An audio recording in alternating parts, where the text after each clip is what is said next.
various locations like clubs, county fairs, street fairs, private clubs, has taught me that anything I bring to the gig has to be easy to use, light, and easy to set up and tear down.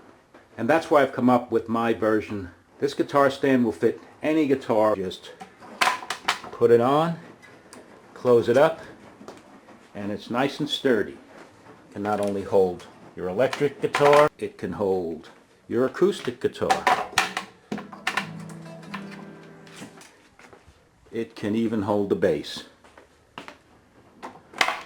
Although you'd probably want to make it about 3 inches longer. The key to the success is that it's made out of wood that's not too heavy.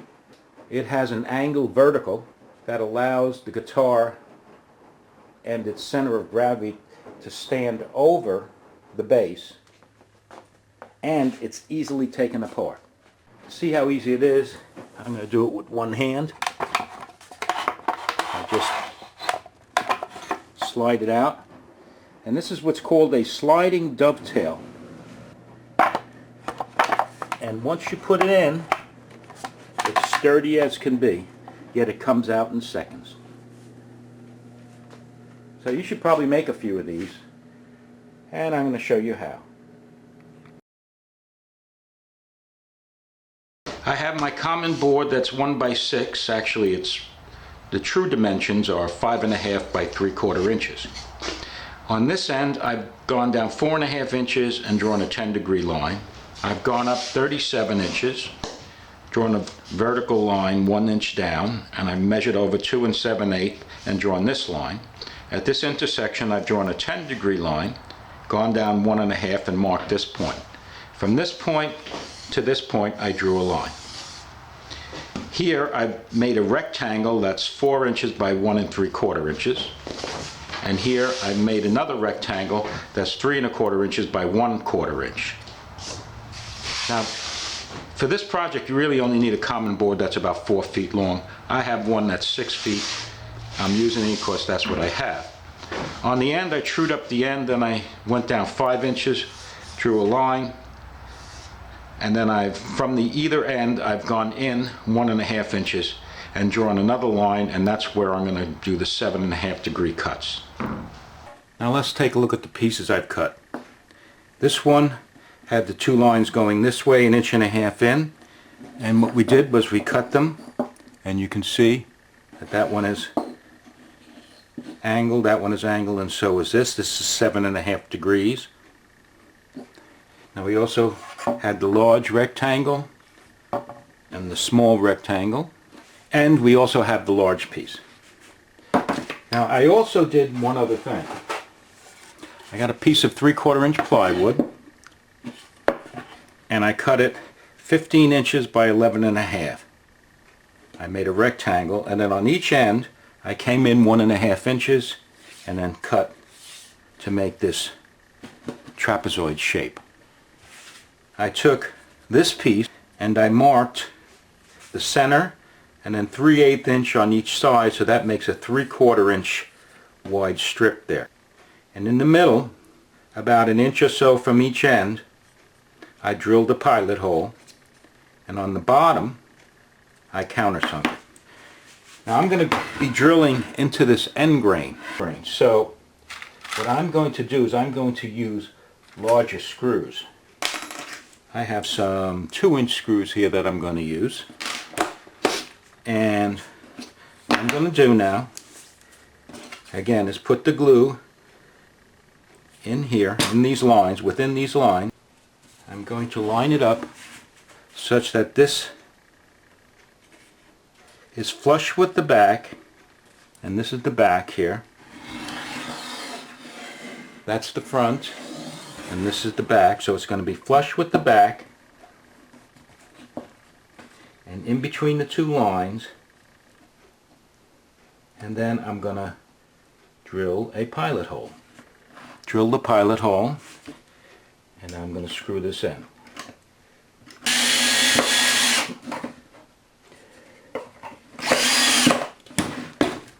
Okay. Now I'm going to do the same thing on the other side. Here we go.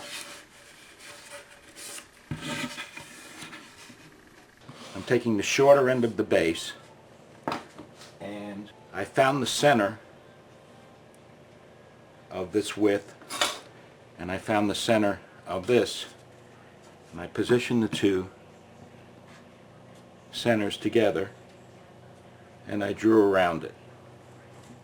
Then I took one side and the shorter dimension put here and drew around this. So now I'm going to start by gluing this first piece on. And you'll notice I drilled pilot holes in both the side pieces and countersunk. So I'm going to put this on like this. I'm going to use a square to make sure it's nice and square. Then I'm going to make some pilot holes into the base.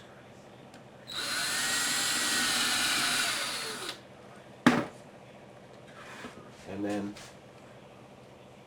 use a 1 1/4 inch screw and screw it in. Okay, we got screwed in. I'm going to reset it to make sure it's square again. Do another pilot hole.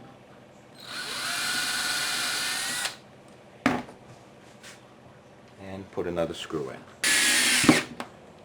Okay. Now, this whole unit is going to slide in and out, so it needs to be very precise, very tight. I'll put some glue on the second narrow piece.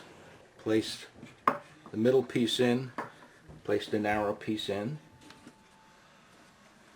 and then I'm going to use 2 clamps, not too tight, to position these. And what I want is to be able to slide this but have some resistance to it. So I'm going to do a pilot hole, a screw,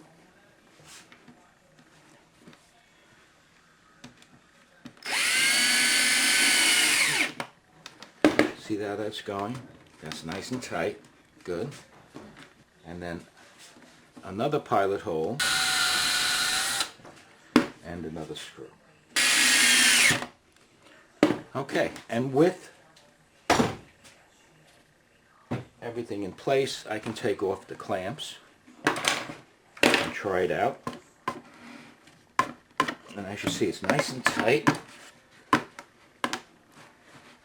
And I can do a little sanding if I want it to be a little looser, but I don't, because I want this to be nice and steady. Or I can put some wax on the mating surfaces after I've finished it, and that will make it work smoothly. So that's the trick, is to have this sliding joint that holds this nice and securely, yet you can take apart at the job and transport it. I've taken the larger rectangle and I've machined it in the following way. I've put 2 3/4 inch through holes into, and these are spaced, the edges are spaced 1 7/8 inch apart. In the center I've drilled 2 pilot holes for screws, about 3/8 inch from each end, and then countersunk them. And of course I rounded over and smoothed out everything. I also cut 2 3/4 inch dowels to a length of 2 inch each. And then you just take the dowel and force it into the hole. And you note in this dowel I've actually done a little pilot hole in the center of this dowel. Now I've also taken the small rectangle and I've rounded off each end, and 3/8 inch in and centered on the width I've drilled a pilot hole and a countersink. And what this allows me to do is to take this, run a screw, a flathead screw through this, place it on here, and screw it in. So basically what I've done is I've created the holder for the guitar neck. And by moving this I can place the guitar neck in here, and I can push this over and prevents it from working its way out. Now, I'm going to take this off for a minute. What I have to do, of course, I have to place this onto the guitar stand. And by the way, what I've done is I've taken 1/2-inch pieces of 3/4-inch dowel and glued them to all 4 corners. Now, of course, I could have just gotten rubber feet, but since I had the dowel anyway, I figured this would work nicely, and it seems to do it nicely. So now I'm going to take the front of the long piece, and you can see I've already put in 2 pilot holes, and I'm going to use 1 5/8-inch screws to attach these. And we have a nice and sturdy end for the guitar neck. Now you'd think I would glue this on, but to be perfectly honest, in case this breaks in any one way, I want to be able to take this off and put a replacement piece on.